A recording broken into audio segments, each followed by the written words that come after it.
Nouvelle édition sur Africa Télévision. Mesdames et messieurs, merci de nous suivre. Bienvenue. Tout de suite, nous partons avec les titres de l'actualité. À la une, le Nigeria avec ce nouvel attentat dans l'extrême nord-est du pays. L'attaque qui a visé un établissement scolaire est attribuée aux islamistes du groupe Boko Haram. Il y aurait au moins une quarantaine de morts.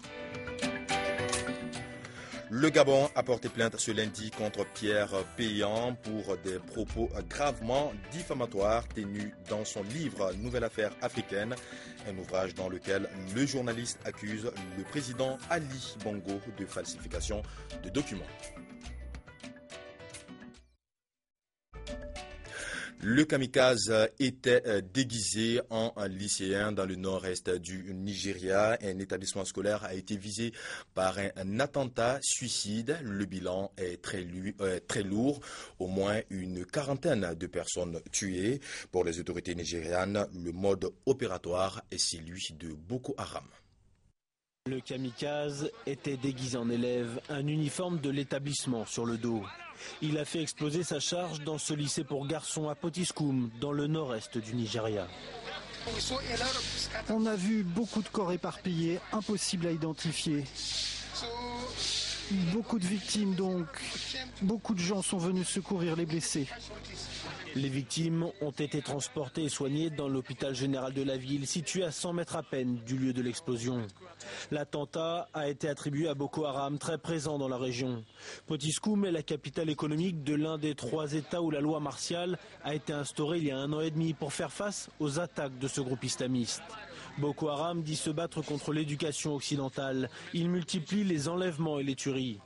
Les établissements scolaires sont régulièrement visés, à l'image de l'enlèvement de 276 adolescentes dans un lycée de l'État voisin en avril. 219 sont toujours entre leurs mains. Après l'attentat de ce lundi, toutes les écoles de Potiskum ont été fermées jusqu'à nouvel ordre. Et le gouverneur de l'État réclame des actions urgentes au pouvoir central pour mettre un terme à cette violence. Voilà, et toutes les écoles ont été fermées jusqu'à nouvel ordre dans cette ville. Et c'est dans ce contexte très tendu que le président nigérian Goodluck Jonathan devrait annoncer ce mardi sa candidature à un nouveau mandat. Il y a 3 ans et demi, il avait été élu confortablement. Mais des émeutes pour protester contre sa victoire avaient fait 800 morts en 3 jours. Et puis, il y a eu Boko Haram. Les attentats de la secte islamiste se sont multipliés.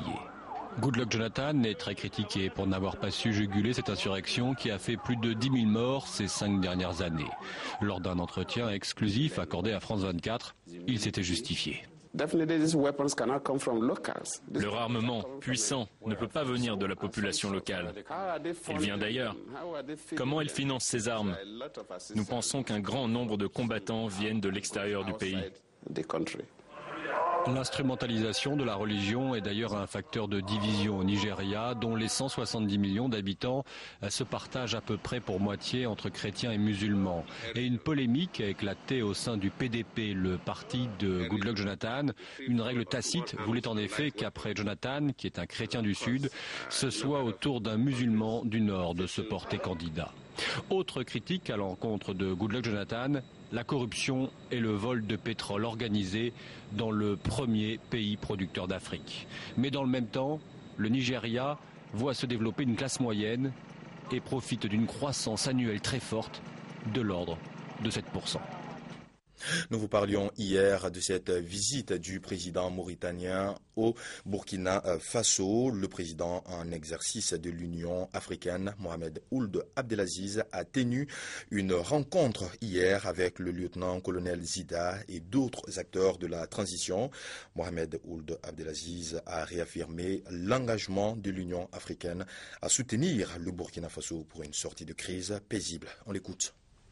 Notre présence ici au Burkina Faso a été très utile pour nous parce que nous avons appris beaucoup de choses. Nous avons eu des informations fraîches sur la situation qui prévaut actuellement. Et nous pensons que la situation n'est pas aussi compliquée comme le laissent entendre certains. Les Burkinabés sont unis entre eux. Et c'est eux qui ont mis leur pays dans cette situation, mais pour la bonne cause, pour plus de démocratie et le pays, et eux-mêmes, ils vont sortir de leur pays. L'Union africaine et les institutions et les organisations comme la CEDEAO, l'Organisation des Nations Unies, sont là pour accompagner, pour aider le peuple du Burkina Faso à dépasser ces situations et à aller de l'avant pour plus de démocratie, plus de liberté et encore plus de développement pour le peuple burkinabé. Et je vous l'annonçais en titre, l'État gabonais a décidé de porter plainte en France pour diffamation contre Pierre Péan et son éditeur Faya. Selon les autorités gabonaises, le dernier livre du journaliste porte atteinte, je le cite, à l'honneur du président Ali Bongo. Ondimba. Le livre n'est pas en vente au Gabon et pourtant il fait scandale. Nouvelles affaires africaines de Pierre Péan. C'est une histoire de trahison, de corruption et du maintien au pouvoir de la famille Bongo depuis près de 50 ans. Pour l'opposition, c'est du pain béni. Elle réclame la démission du président. Blessé dans son honneur et sa dignité par l'arrivée à la tête de l'État d'un usurpateur doublé d'un faussaire. C'est pourquoi le front appelle toutes les Gabonaises et tous les Gabonais à se mettre debout pour, comme un seul homme, chasser du pouvoir Ali Bongo Ondimba. Ali Bongo prend le pouvoir en 2009 après la mort de son père. Selon Pierre Péan, la veille de la présidentielle, Bongo Junior aurait falsifié son acte de naissance.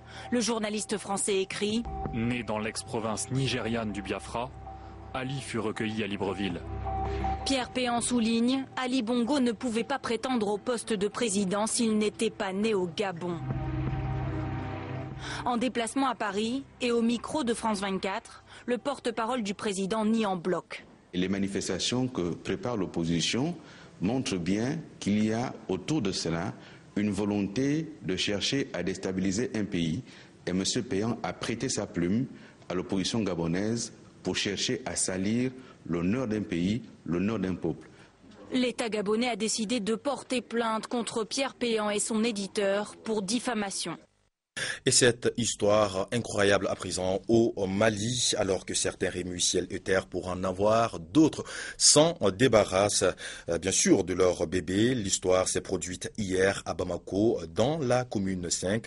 Une jeune femme non identifiée a jeté son bébé de moins de 2 semaines devant une famille, accompagnée de quelques habits de réchange. Le petit garçon a été déposé discrètement aux environs de 14h30 et retrouvé par une vendeuse ambulante de bananes. Cette dernière fera appel aux forces de l'ordre qui, par la suite, prendront l'enfant pour l'amener aux pouponnières. Écoutons quelques témoignages ici au micro de Dja Kadija Tangara et du Cheikh Tidiane Koulibaly. Comme ça, a dutigi muso in wele kana yira la parce que ale kun sirana. Donc dutigi muso in nana lajɛ o y'a ye mɔgɔ yɛrɛ don. Comme ça o taara anw nɔfɛ an ye polisi kelen yir'o la o ye polisiw ka numéro di ya dutigi muso in ye polisiw wele maintenant polisiw y'u ka avis di polisiw ko den tɛ se ka taa ten donc den a bɛ taa olu fɛ yen fɔlɔ olu bɛ papier k'a la ya comme ça n'olu ye papier k'a la donc a bɛ sɔrɔ ka taa pouponnière la n'a taara pouponnière la mɔgɔ min b'a nɔfɛ yen nɔ o bɛ se ka taa ta pouponnière la ya donc a papier ma. Bon, à la matière, un enfant va donner. Nous on appelle les commissariats concernés, par exemple le 4e, et ils vont venir avec une sage-femme. Maintenant on va bien examiner. Si l'enfant n'a pas de maladie haute, ils amènent à leur pouponnière. Donc maintenant, pouponnière maintenant, on remplit les conditions pour les cas accueillis comme les autres enfants abandonnés. Et le commissariat concerné va procéder à l'enquête préliminaire. Bon, c'est des trucs qui se passent à tout moment. Mais généralement, oubliés après. On les retrouve après. Parce que c'est des bonnes. Généralement, c'est des bonnes. Bon, ils sont fiancés chez eux, mariés. Maintenant, je ne sais pas, par autre chose, ils acquièrent avec des enfants. Maintenant, en allant, ils abandonnent les enfants comme ça. La Coupe d'Afrique des Nations ne se jouera pas en janvier 2015 au Maroc, malgré la pression des responsables de la Confédération africaine de football. Les autorités marocaines sont restées fermes sur sa demande de report de cette compétition. Le gouvernement craint l'importation du virus Ebola sur son sol. À 24 heures de la très attendue décision relative à l'organisation de la CAN 2015, au sein du comité exécutif de la Confédération africaine de football, une tendance se dessine. De plus en plus de voix s'élèvent pour s'opposer au report de la compétition prévue du 17 janvier au 8 février. Ce journaliste camerounais couvre depuis plusieurs années des phases finales de la Coupe d'Afrique des Nations pour la radio nationale.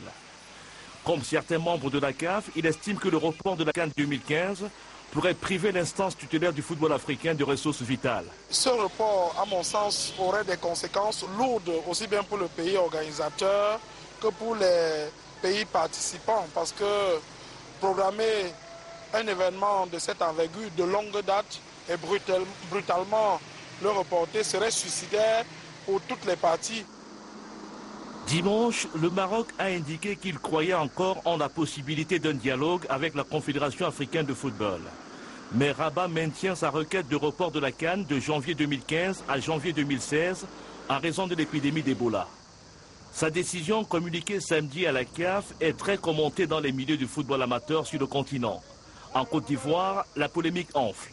Imaginez-vous un instant qu'on dit qu'il y a un seul cas d'Ebola là-bas. Vraiment, tous les touristes vont fuir. Or, c'est la première source de revenus du Maroc. Donc, je les comprends un peu dans ce sens-là. Mais j'aurais préféré qu'ils ne refusent pas.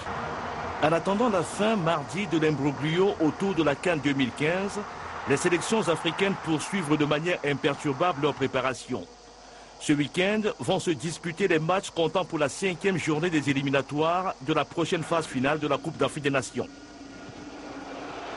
Voilà, c'est tout pour Afrique Midi. Merci de nous avoir suivis. Restez en notre compagnie. Nos programmes continuent. À très bientôt sur notre chaîne. Au revoir.